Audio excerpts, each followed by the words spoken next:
Barakatah Yahweh, Barakatah Yahweh Shah, Barakatah Yahweh, Barakatah Yahweh Shah. Now, when you look at the mission that the Israelites are on, it's a major mission. And you have the situation of how you're going to conduct this mission that you're on. They got individuals calling themselves missionaries. But are they following the mission of the Most High and His Son, who they even call Jesus Christ, Yahweh Shah? Now, let's go to Ephesians, because Ephesians get straight to the point.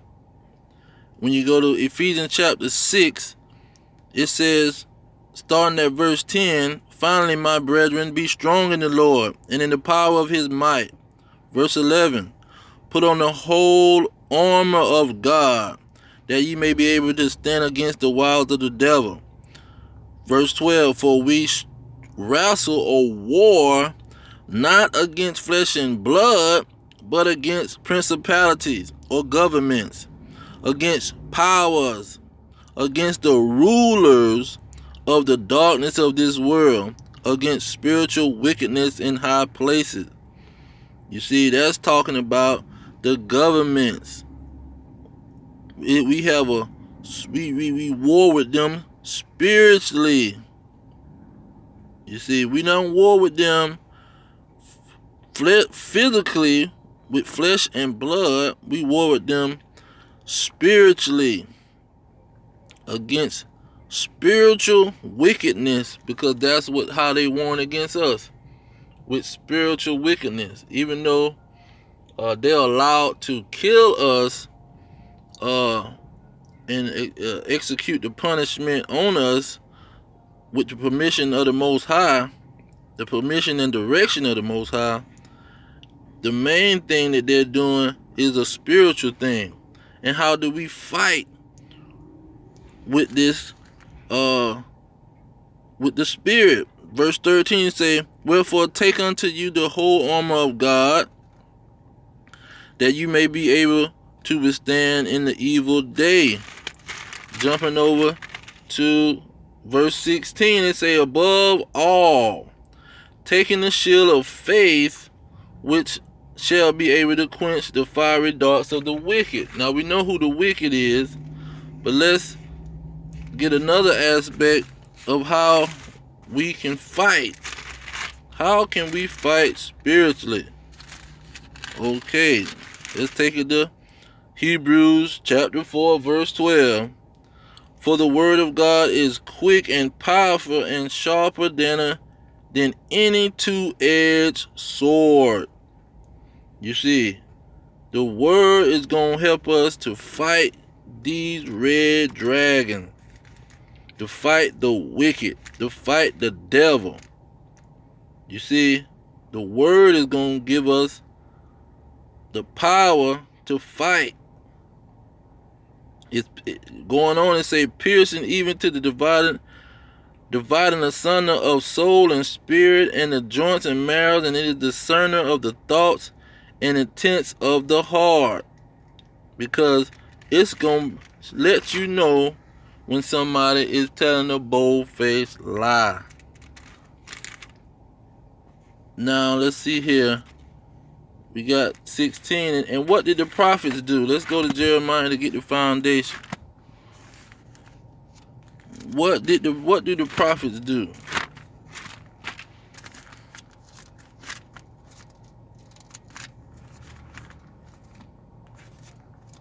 Jeremiah 28 and 8. What did the prophets do?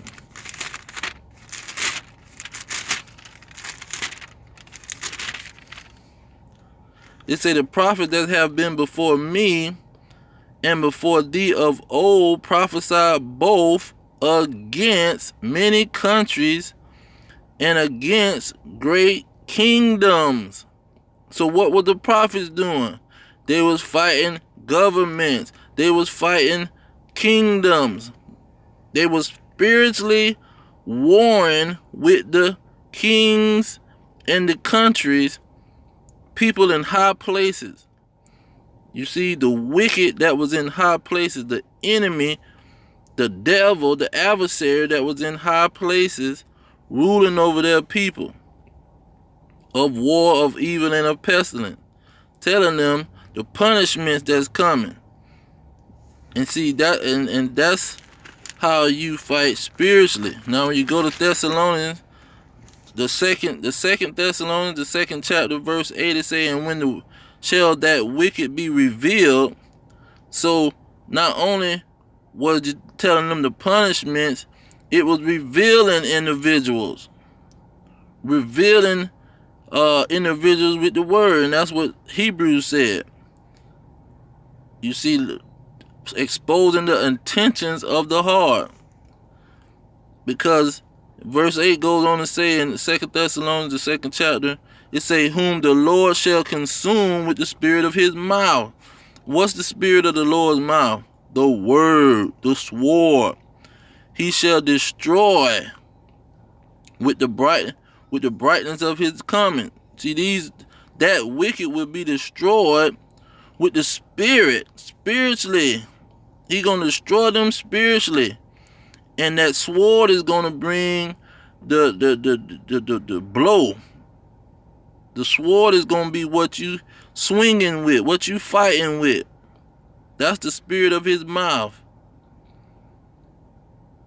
You see, and that takes me to Revelation chapter 22. Revelations, let's see here. Revelations 22.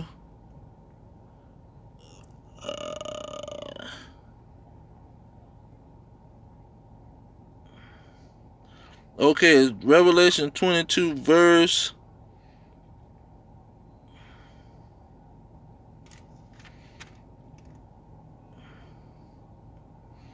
Salakia.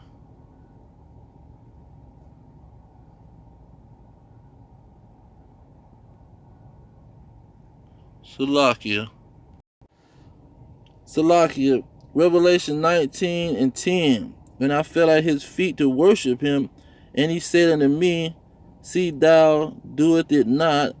I am the fellow servant and the brethren that have the testimony of Jesus, who worship God, for the testimony of Jesus is the spirit of prophecy.